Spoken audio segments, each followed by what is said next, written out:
Histoire au Sénégal ñu ñëw ak yéen léegi ci naka la yéenekaay yi xëyee tey ñu tàmbalee ko ak source A nan la xëyee tey ji Moussa. Alors on commence en haut après les attaques de Barthélémy Diaz et les proches de Amadou Diaba contre le comité d'organisation des JO 2000 Dakar 2026. Mamadou Diagne Ndiaye sans gants crash sévérité loolu la daal di journal bi xëyee su saa itam xam ngeen nee naa leen histoire bu am bu nekk moom day gëstu nekkul ñi nga xamante ni rek dañuy ñëw dans le tas li ñëpp génnee ñu génnee loolu ñoom dañuy dem gëstu le fond. Donc la vraie histoire de la maison présumée bi nga xamante ne dañu ne jaay nañu ko le président mooy kër gi président assemblée nationale war a dëkk source en indil nañu ci la vraie histoire. Écoutez bien, Omar dinañu ci ñëwal léegi. Alors budget 2025 un vote sans débat. Sans débat nag ce journal bi daf ko defee sans, ça veut dire que il devait y avoir plusieurs personnes yoo xam ne waroon nañu am ay questions yu ñu ci posé. Mais ñun suñu budget bi ba tey xamuñu ci dërëm bu nekk fan la nar a dugg xamuñu ko de parce que nee nañu dañ koo voté sans débat. Donc ñun budget 2025 bi à partir de mercredi 1er janvier ba keroog 1er janvier 2026 di jotaat lépp lu ñu fi dépensé Sénégal budget 2025 bi voté nañ ko ba pare waaye benn dërëm bu ci nekk ñun sénégalais yi xamuñu fan lay dugg loolu la assemblée nationale yekkale du noonu. ayca ñu ñëw ci beneen titre muy installation de nouveaux membres de la haute cour de justice et les assurances du premier juge titulaire Alioune Ndao. Ce ne sera pas une justice politique loolu la wax parce que man les têtes que j'ai vues je pense pas que ce sera pas trop politique quand même. Dinañu daal di jàkkaarloog ak ñoo xamante ni dinañu daal di faram-fàcceel li nga xamante ni rek loolu la ñu bëgg a xam ci wàllu yoon foofee ca assemblée nationale muy haute cour de justice. Mesdames, messieurs, lii la source a xëye tey Omar noo ñu ko mën a tasaaralee. waaw d'abord par rapport ak Mamadou Diagne Ndiaye xam nga ni les JO de la jeunesse ñoom COJOJ bi nga xam ne ni moom lay jiite ñoom ñoo koy organiser ak yooyu léegi nag bon y a une polémique concernant une certaine somme d'argent je pense que c'est 80 millions d'euros léegi nag Barthélémy Diaz moo ci doon wax ni bon jàpp ni yenn dëkk yi nga xam ne ni Jeux olympiques yi day am ay infrastructures yu bees yoo xam ne dañ ko fay tabax yoo xam ne nii bon comme que Dakar lay amee léegi ville de Dakar da si waroon bénéficier wu carrément donc Mamadou Diagne Ndiaye il a tenu à apporter des éclairages par rapport à ça wax ni en fait am na yu ñu ci jot a réflexionné comme kay stade Iba Mar ak yooyu ba pare expliquer ni ñoom xaalis bi géré wuñu ko directement en fait c'est au niveau du trésor que j'ai géré que cela a été géré wax Amadou Diaba la moo taxoon ñu boole ko si après génneewaat ko si parce que boole woon nañ ko si mais après moom temps moo ko mayuloon muy fekkee yenn yi moo taxoon mooy suñu athlète boobu. waaw suñu athlète boobu waaw léegi bon en tout cas Mamadou Diagne Ndiaye boo gisee muy indi éclairage yooyu parce que récemment dégg nga Barthélémy Diaz doon wax si loolu parce que dafa amoon benn réunion bu waroon am Saly. te Barthélémy Diaz dafa gis ni en fait comme que ñoom depuis le début ñoom ñoo nekkoon si liggéey bi après bon gis nga ce qui s'est passé à la mairie de Dakar ñu mel ni ku ko bëgg a écarter donc c'est pourquoi Barthélémy Diaz les a interpellés par rapport à ça léegi nag Mamadou Diagne Ndiaye moom il a apporté des éclairages ci loolu leneen lii c'est par rapport au vote du budget bon dégg nga li ñu ci wax mooy un vote sans débat parce que bon il y a plusieurs interrogations bon sans interrogation par rapport à ce qui s'est passé parce que vote budget boo xam ne nii amul benn débat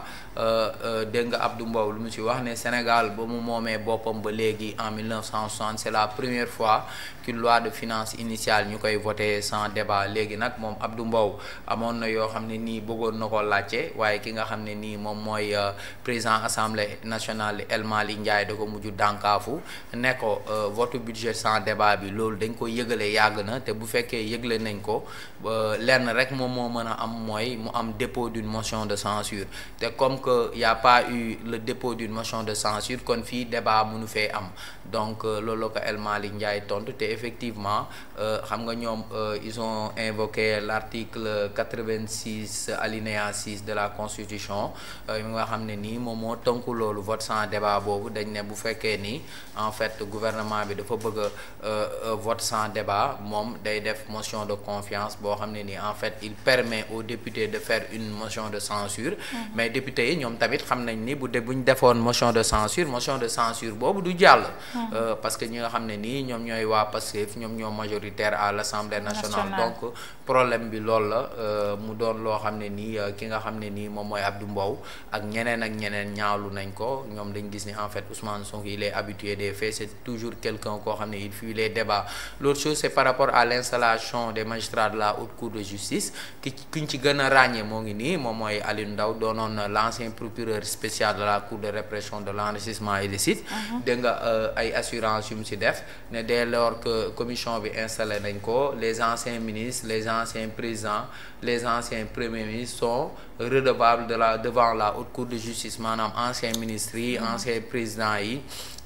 ñoom ñëpp ak ancien premier ministre yi ñoom ñëpp haute cour de justice bi mën na leen topp ba pare tamit moo ngi leeral ni bon du doon une justice li nga xam ne ni mooy une justice politique la léegi nag moom wax na ni aussi qu'il n'est pas dans une logique de vengeance parce que yow boo fàttalikoo bu baax Aliou Ndao bañ koy génnee ci cour de répression de l'enrichissement illicite loolu c'était en pleine audience ci la xamee ni il a été viré de la haute cour de justice parce que il voulait poursuivre ñeneen ñoo xam ne nii tuddoon nañ leen ci après nag ñi nga xam ne président Macky Sall giseewu ko woon noonu parce que y avait une liste de 25 personnes ci noonu lañ ko dàqee donc xam naa loolu tax mu ne il n'est pas dans une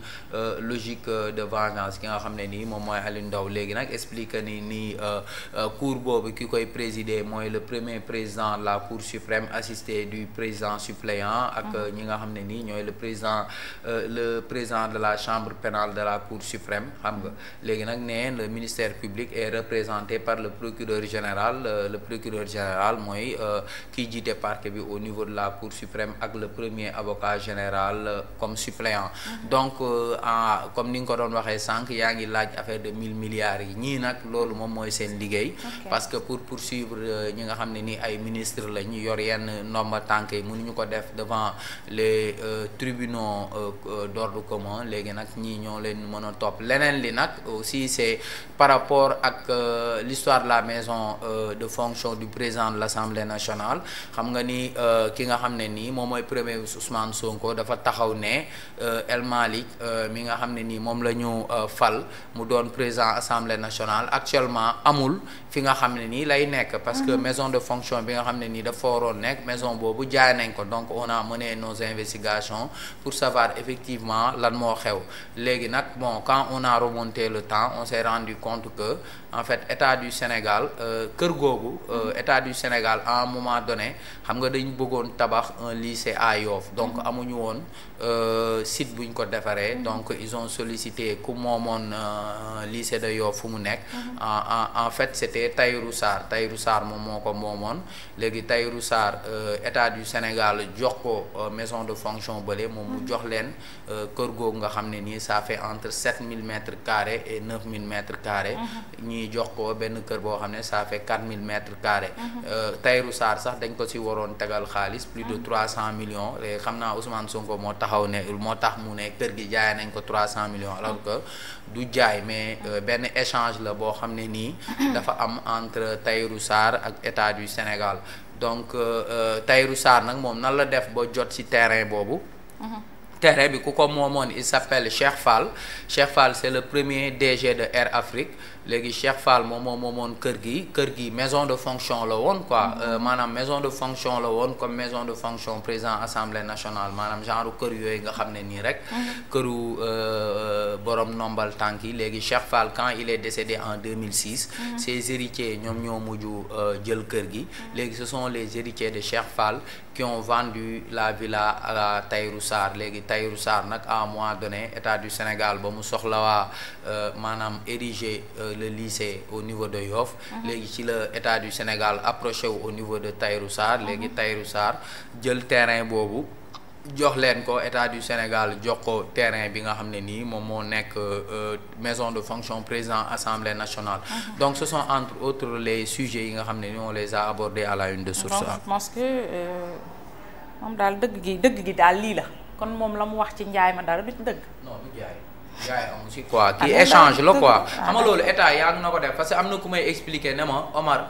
président assemblée nationale kii nan la tudd kan moo fi nekkoon premier président assemblée nationale ay ñoom Mamadou Dia ak keneen quoi xam nga Lamine Gueye aussi il était président de l'Assemblée nationale ne ma fan lañ dëkkoon ma ne ko wéy xawma ko mu ne ma ñoom ñëpp xam nga président assemblée nationale waaw amoon nañ ay maison de fonction mais c'était pas maison de fonction bi nga xam ne président assemblée nationale la nekk du newul maison de fonction boobu bi yeneen maison pour dire que en fait maison de fonction yàgg naa am yi ay ville la doon nekk yi feneen ak feneen bii nga xam ne nii ñoo ngi koy tudd moo ngi nekk au niveau de Fann Hock. D'accord, Fann Hock. D'accord, très bien. Merci beaucoup Omar. Alors Moussa, on y va. Yeneen journaux yi naka la ñu xëyee tey jii très rapidement, n'est-ce pas? L'Observateur, journal Youssou Ndour bi nee na Assemblée nationale Aïssata Tall Sall, une éloquence qui interroge. Elle incarne une alternative mais am na mais de mais baa ngi nii journal bi moo ko wax am na mais en tout cas ce qu'on peut retenir c'est que vraiment elle tape fort. L'Observateur ñëw na tamit Leïcha Diop, une vraie vie brisée, une vie brisée par le mariage. J'ai eu peut-être benn écho ci sa vie mais vraiment c'est yàlla baax na daal. Leïcha moo doon def nu mu tuddati sax duo ak Youssou Ndour ba doon interpréter kii nu mu tuddati sax. waykat la quoi. waaw waykat la moo doon def duo ak Youssou Ndour ba interpréter woon Yandé Codou Sène. waaw elle a eu vraiment ci la ñu xamee dëggantaan kan mooy Leïcha et c'est une voix boo xam ne une très belle voix elle a une très belle voix voilà une voix mais malheureusement le mariage l'a vraiment brisé et ça c'est une vérité qui est là jigéen ñi ñu ci bëri mën nañu éclore waaye boo tasee góor gu soxor da lay tënk da lay dëj xanaa bon de góor ñi dama doon lire temps histoire Soxna Khadija xam nga ni Soxna Khadija moom xam nga balaa moo marié ak yonent yàlla Mohamed njëkkoon na am jëkkër moom amoon na ñaari jëkkër quoi parce que moom dafa njëkkoon am jëkkër boobu décédé après mu amaat jëkkër nee nañ dafa divorcé ak jëkkër jooju léegi après si la ne moom bàyyi na mariage du mës a marié wu donc elle dirigeait l'entreprise familiale ku ko waroon diriger après ku ko doon diriger ci la décédé après moom mu ñëw yokk entreprise familiale doon une très riche commerçante dafa ne woon du mës a marié kenn mais finalement gis nga ni waaw après ci lay daje gën ji mbindeef moom sax si wàllu boppam c'est elle qui a fait la demande en mariage kii ci la ko gën ñi mbindeef loolu jigéen nga set rek rek boo xoolee sax gën ñi mbindeef il était un monogame jamono yonent yàlla jamonoy Khadija ba ni muy génnee àdduna après bon si lay kii keneen moo njëkk a jàngal ngor waaw loolu noonu jigéen ji la jàppale toog sa wet te boo xoolee tamit Khadija c'est la première musulmane moom moo njëkk gëm yonent yàlla Muhammad xam nga dañuy naan Seydina Ababacar la mais Khadija ba yonent bi demee doon dugg xëlw ak yooyu di méditer ak yooyu ba gis kii malaak waa Jibril ba mu gisee Jibril ba mu ñëwee wax ko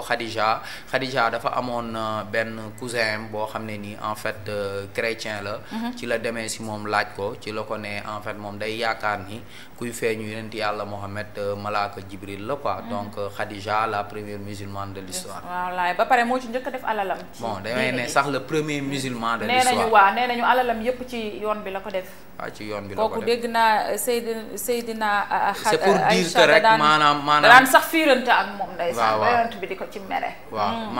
maanaam non Aïcha sax boo xoolee parce que yonent bi ba mu waaw mooy maanaam après yonent bu toogee di fàttaliku Khadija ak yooyu quoi da daan fiire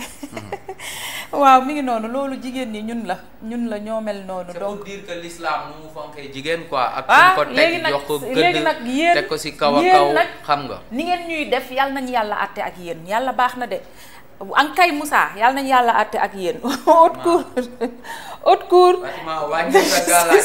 montre la voie les autres montrent la voie haute cour de justice Sonko montre la voie, les autres montrent la voie. C'est un bon titre. Les dossiers sont là, prêts à être instruits. Il n'y aura aucun répit à observer et personne ne sera épargné. Les grandes étapes de la procédure d'une juridiction d'exception. Journal bi wax na ko wax na tamit ci lamb ji Modou Lo obligé de choisir entre Balla Gaye 2 et Reug Reug d'ici la fin de la semaine. Jëla Reug Reug dégg nga Balla Gaye nee naa la ba ko fa wax naa la nag li ma xam. Mbour, pour fêter Noël, 2 ados simulent le cambriolage du domicile de leur beau-père et emportent plus de 8 millions. Yàlla baax na beau-père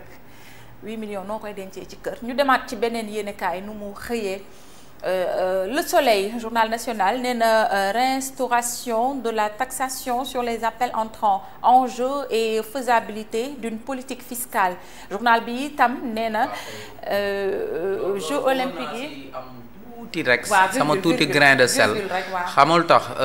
xam nga Ousmane Sonko dafa mel ni il est un peu en retard parce que à l'ère de WhatsApp tey jii nii xam nga tey jii ay appel entrant ay jamono tey jii boo ne woon da nga koy taxé ne woy am na ay 500 milliards yu ñuy perte dina baax mais jamono jii ñu nekk à l'étranger quand ils appellent au Sénégal d'habitude ils appellent par WhatsApp par les kii ak yooyu donc maanaam il suffit maintenant d'avoir une connexion internet rek pour nga mën a woo les gens qui sont à l'étranger donc enjeu bu mu doon am ay jamono avant l'apparition des réseaux sociaux comme ay WhatsApp ak yooyu léegi mënatul am enjeu boobu quoi. comprendre lu bari wala dafa bëgg a def comme naar yi ñoom xam nga WhatsApp du fa dem booy woote Qatar wala ngay wootee Dubaï doo appel dafa war Botim ngay wootee da ngay télécharger benn application bu tudd Botim ci nga leen mën a woo mën leen jot ñoo ko moom mais WhatsApp ñoom utiliser wu xanaa loolu peut-être loolu mais kii taxé la wax da moom day ne day taxer les appels entrants. loolu moom kii ko dina kii Moussa ñu dem nekk à l'étranger bëgg a woote fii nga taxé ko. moom dafa fàtte xanaa. te léegi ñi si bëri bu ñuy woote man de en tout cas kaamaan ni may dégganteeg yëpp ay WhatsApp laay dégganteeg ñoom wax dëgg yàlla. le premier ministre moo koy wax de xam nga li ngeer di wax ay waxam nga koy jàppee Amadou Ba. Membre de la Haute Cour de justice, il n'y a pas une volonté de chasse à l'homme mais de rendre justice moom loolu la daal di xëy fësal ci journalu Abdou Nguer bi di Yor toute la vérité sur la villa de fonction du président de l'Assemblée nationale, transaction frauduleuse. La villa de fonction du président de l'Assemblée d'une valeur de 3 milliards cédée à Tahirou Sarr en contrepartie d'un terrain nu de 383 millions de francs CFA. ñu dem ci beneen journal nu mu xëyee tey ji Moussa ginnaaw Yor le quotidien adoption sans débat de la loi des finances pour la première fois le budget acquis à 86,6 milliards. Sonko envoie une lettre à 86,6 il fait référence à l'article 86 de la Constitution 86 alinéa 6 d'accord. Sonko envoie une lettre à l'Assemblée pour engager la responsabilité du gouvernement. Takku, c'est le premier ministre qui devrait se présenter devant les députés. Grawul vote ngeen ko kay bu leen fi laajaat kenn leen Le Quotidien xëy na wax loolu ñu ñëwaat ci beneen yéene kay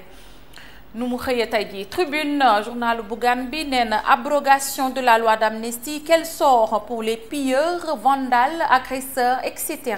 Va-t-on remettre en prison tous les détenus qui ont été libérés sur la base de l'amnistie? Ça, c'est une très grande question et une très bonne question. Ceux qui ont détruit des biens d'autrui, ñi nga xamante ne ñooy yàq alalu jàmbur yi, mais également ñi nga xamante ne ñooy agressé kat yi, ñi nga xamante ne ñoom ñooy sàcc yi, ñi nga xamante ne ñoo doon violé di jàpp di def lu leen saf ci jamono yooyu est-ce que loi bi dañ leen cee boole mais ñi nga xamante ni tamit dañu doon dugg ci chantier BRT bi am lu bari loo xamante ni yàqoon nañ fa ñi nga xamante ni dañ doo lakk bus Tata bi ak la nga xam ne moo xewoon UCAD ñooñu tamit ak Dakar Dem Dikk ak cathédrale ñooñu tamit dañ leen a wër rechercher leen bu jàpp leen ñoom tamit ndax loi bi ñooñu ñëpp daf leen ci boole donc Tribune loolu la xëy daal di fësal Haute Cour de justice